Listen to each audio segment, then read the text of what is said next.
ഇപ്പൊ ഈ ഹോൾസെയിൽ കട എന്ന് പറഞ്ഞില്ലേ, ഇത് എവിടെ പോയിട്ട് എടുക്കുക? മേനകേലി. ഇതൊക്കെ ഇവിടുത്തെ അടുത്തുള്ള കടകളിൽ നിന്ന് എടുക്കണം.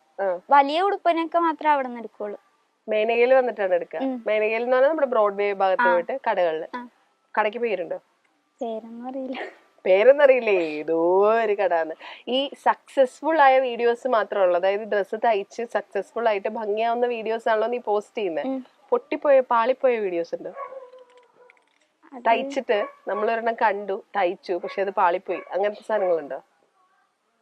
അങ്ങനെ അറിയില്ല, മനസ്സിലായില്ല. നമ്മളെ ഇപ്പൊ ഡ്രസ്സ് നീ ഒരെണ്ണം കണ്ടു, ഫോട്ടോ കണ്ടു, അപ്പോ പ്രിയ കണ്ടിട്ട് അത് ഇഷ്ടപ്പെട്ടു, അത് ചെയ്തു. അപ്പൊ അത് വിചാരിച്ച പോലെ തന്നെ വരുന്നതാണല്ലോ നമ്മൾ പോസ്റ്റ് ചെയ്യുന്നത് ഇൻസ്റ്റാഗ്രാമില്. ഇപ്പൊ ചില സാധനങ്ങൾ ഇപ്പൊ നമ്മൾ ചില ഇന്റർവ്യൂസ് നമ്മൾ എടുക്കുമ്പോൾ പൊട്ടിപ്പോവും. അതുപോലെ ചില ഡ്രസ്സുകൾ നമ്മൾ തയ്ച്ചിട്ട് അത് കറക്റ്റ് ആവാണ്ട് വരില്ലേ, അങ്ങനെ വന്ന് പാളിപ്പോയ സാധനങ്ങൾ ഉണ്ടാവില്ലേ? മനസ്സിലായോ? അങ്ങനെ ചെയ്തിട്ട് തെറ്റിപ്പോയ ഡ്രസ് ഉണ്ട്, അത് വീഡിയോ ഇട്ടില്ല. ആണോ? അപ്പൊ അതിന് കാശ് പോയില്ലേ? അപ്പൊ ഇതിനൊക്കെ എവിടെ നിന്ന് കാശ് കിട്ടുക? ഇപ്പോഴും അച്ഛനാണോ? ഇല്ല, ആദ്യത്തെ ഡ്രസ്സിനുള്ള അച്ഛൻ തന്നു, പിന്നെ ഞാനിങ്ങനെ തയ്ച്ചു കൊടുത്തിട്ട് ആ പൈസ കൊടുത്തിട്ട് പോയി എടുക്കും. ഈ തയ്ച്ചു കൊടുക്കാന്ന് പറഞ്ഞാൽ ഇപ്പൊ നമ്മള് നോർമലി എല്ലാ തയ്യൽക്കാരും ചെയ്യുന്ന പോലെ തയ്ക്കോ, അതോ ഈ ഡിസൈനർ ക്ലോത്ത്സ് മാത്രമേ ചെയ്യുള്ളൂ? രണ്ടും ചെയ്യുന്നുണ്ട്. രണ്ടും ചെയ്യൂ. എന്നിട്ട് ഏതാണ്ട് ക്ലാസ്സിൽ പോകുന്നില്ല എന്നൊക്കെ പറയുമ്പോ ഏതാണ്ട് എത്ര രൂപയുടെ പണി കുട്ടി ഒരു മാസം എടുക്കുന്നുണ്ട്? അങ്ങനെയൊന്നുമില്ല. അല്ല, ക്ലാസ് പോവാണ്ടെങ്കിൽ ഇരുന്ന് തയ്ക്കുന്നു എന്ന് പറഞ്ഞോണ്ട് ഞാൻ ചോദിച്ചതാ. 5000 രൂപയൊക്കെ കിട്ടായിരിക്കും. അപ്പൊ ഇവിടെയുള്ള ആളുകൾ തന്നെയാണോ തരുന്നത്? ഇപ്പൊ ഇൻസ്റ്റ ത്രൂ ഓർഡേഴ്സ് വന്നിട്ടുണ്ടോ? ഇൻസ്റ്റാഗ്രാം ത്രൂ ഓർഡേഴ്സ് വരുമോ? അപ്പൊ എന്താ ചെയ്യാ? കൊറിയർ ചെയ്ത് കൊടുക്കും? ഓൺലൈൻ ബിസിനസ് ആണോ? ഞാൻ കൊണ്ടേ കൊടുക്കും. എനിക്ക് കൊറിയർ ചെയ്യണമെന്നും അതൊന്നും അറിയത്തില്ല. ഇനി പോയി സെറ്റ് ആക്കണം, ഓണൊക്കെ കഴിഞ്ഞിട്ട് അതൊക്കെ സെറ്റ് ആക്കണം. അപ്പൊ അതുവരെ ഞാൻ കൊണ്ടേ കൊടുക്കുക ചെയ്യണം. നേരിട്ട് കൊണ്ട് കൊടുക്കും.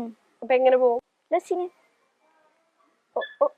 എന്നിട്ട് ടീ ഒക്കെ അവരുടെ നോക്കിയോ? ട്രാവലിംഗ് അലവൻസ് ഒക്കെ ഞാൻ ചെയ്യട്ടെ? ഇപ്പൊ ഞാൻ സപ്പോസ് ഞാൻ ഒരു ഉടുപ്പ് ഇതുപോലെ കണ്ടിട്ട് അതിന് ഓർഡർ തന്ന ഏതാണ്ട് കൃഷ്ണപ്രിയ പറയുന്ന ഒരു റേറ്റ് എത്ര? ഏതാണ്ട് ഏത് റേഞ്ചിലാ ചെയ്തു കൊടുക്കുന്നത്?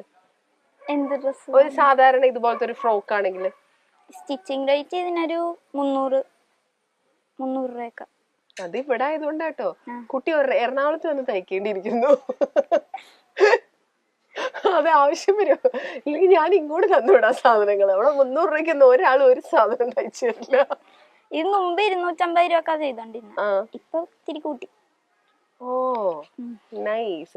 ഇപ്പൊ ഈ ഉടുപ്പുകൾ തയ്ച്ചിട്ടേ ഓൺലൈൻ കിട്ടുന്ന ഓർഡറുകൾ കൊടുത്തിട്ട് അവര് കമന്റുകൾ പറയുമല്ലോ, അവര് ത്രൂ സജഷൻസ് ഒക്കെ പോയല്ലോ. അപ്പൊ അങ്ങനെ പറഞ്ഞതില് ഭയങ്കര സന്തോഷം തോന്നിയ ഒരു കമന്റ് അല്ലെങ്കിൽ ഒരു കസ്റ്റമർ പറഞ്ഞൊരു റിവ്യൂ എന്തായിരുന്നു? അത് അരൂരുള്ള ഒരു ചേച്ചിക്ക് ചെയ്ത് കൊടുത്തിട്ടുണ്ടായിരുന്നു.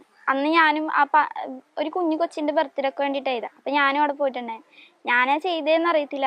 അവിടെ ഉള്ള എല്ലാരും ഡ്രസ്സ് ഇതാരാ ചെയ്തത്, നല്ല രസമുണ്ടല്ലോ എന്നെ കാണിച്ചൊക്കെ കൊടുത്ത്. പിന്നെ വിളിക്കാത്ത ബർത്ത്ഡേ ഫംഗ്ഷൻ പോയതാണോ?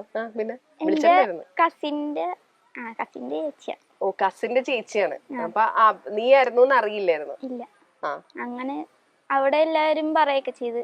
പിന്നെ അവരെന്നെ രാവിലെ വിളിച്ചിട്ട് കൊറേ കാര്യമൊക്കെ പറഞ്ഞു, എല്ലാവർക്കും ഇഷ്ടപ്പെട്ട് എന്നൊക്കെ കുറെ പറഞ്ഞു. ഓക്കെ. ഇനിയിപ്പോ ഈ ഫാഷൻ ഡിസൈനിങ്, കോസ്റ്റ്യൂം ഡിസൈനർ എന്നൊക്കെ പറയുമ്പോൾ നമ്മുടെ തലയിലേക്ക് ആദ്യം വരുന്നത് മീഡിയ ആണല്ലോ. അതായത് ഇപ്പൊ സിനിമ, വേറെ മീഡിയംസ്. എന്താ പ്ലാൻ ആക്ച്വലി? എന്ത് ചെയ്യണം എന്നാണ് അങ്ങനെ ആഗ്രഹം? അതൊന്നും ആലോചിച്ചിട്ടില്ല എന്നാണോ പറയാൻ വരുന്നത്? അല്ലേ? അങ്ങനൊന്നും ആലോചിച്ചിട്ടില്ല. ഈ സെലിബ്രിറ്റീസിനെ കാണുമ്പോണ്ടല്ലോ, സ്റ്റൈലിങ്ങും ഫാഷനും ഒക്കെ ഇഷ്ടമുള്ള ആളാവുമ്പോ സെലിബ്രിറ്റീസിനെ കാണുമ്പോൾ നോക്കുമല്ലോ, ശ്രദ്ധിക്കുമല്ലോ അവരുടെ ഡ്രസ്സൊക്കെ. അങ്ങനെ ഭയങ്കര സ്റ്റൈലിഷ് ആയിട്ട് തോന്നിയിട്ടുള്ള, ഭയങ്കര എന്താ പറയാ, വൺ സ്റ്റൈലിഷ് ലുക്കുള്ള അങ്ങനെ തോന്നിയിട്ടുള്ള ഒരു സെലിബ്രിറ്റി ആരാ? ഒരു ആക്ടറിനെയും ഒരു ആക്ട്രസിനെയും ചോദിച്ചാ നോട്ടീസ് ചെയ്യുന്ന, ഇത് കൊള്ളാലോ, ഇയാള് ഭയങ്കര സെൻസ് ഉള്ള ആളാണല്ലോ എന്ന് തോന്നിയിട്ടുള്ള ഒരു ആക്ടറിനെ ചോദിച്ചാ ആരാ പറയാ? അങ്ങനെയൊന്നും നീ ശ്രദ്ധിച്ചിട്ടില്ലേ?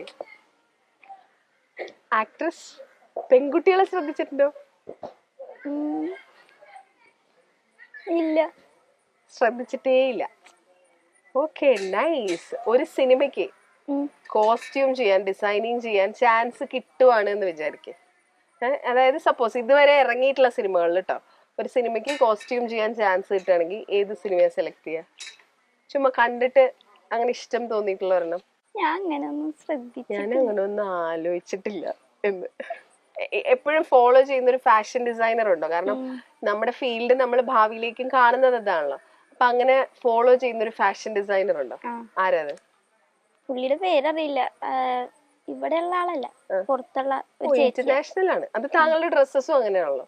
ഒന്നും ഇവിടെ ഉള്ള ആളുകൾ ഇടുന്ന പോലത്തെ അല്ല, ഭയങ്കര പക്ഷെ എല്ലാം ഭയങ്കര ബ്യൂട്ടിഫുൾ ആട്ടോ, പറയാതിരിക്കാൻ പറ്റില്ല. കാരണം സത്യസന്ധമായിട്ട് ഞാൻ പറഞ്ഞു, ഈ വീഡിയോസ് കണ്ടു തുടങ്ങിയപ്പോ ഒട്ടും പ്രതീക്ഷയില്ലാണ്ട് ഞാൻ കണ്ടു തുടങ്ങിയത്. പക്ഷെ എല്ലാത്തിന്റെ എൻഡിൽ അതിന്റെ ഔട്ട് കാണുമ്പോ കറക്റ്റ് ആ പടത്തിൽ കണ്ട പോലെ ചിലതെങ്കിലും ഒക്കെ ആ റെഫറൻസ് പിക്ചറിനേക്കാളും ബ്യൂട്ടിഫുൾ ആയിട്ടുണ്ട്.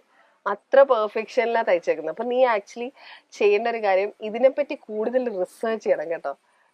ഭയങ്കരമായിട്ട്. അത് പുറത്തെ കാര്യങ്ങൾ മാത്രമല്ല, ഈ ഫാഷൻ ഡിസൈനേഴ്സിന്റെ വർക്കുകളും നമ്മുടെ സെലിബ്രിറ്റീസിന്റെ സ്റ്റൈലും ഒക്കെ. കാരണം you have that in you. എന്താ പറയാ, നിനക്ക് നിന്റെ ഉള്ളിൽ അതുണ്ടെന്ന് പറയില്ലേ. ഈ ഡിസൈനറുടെ പേര് പറഞ്ഞില്ല.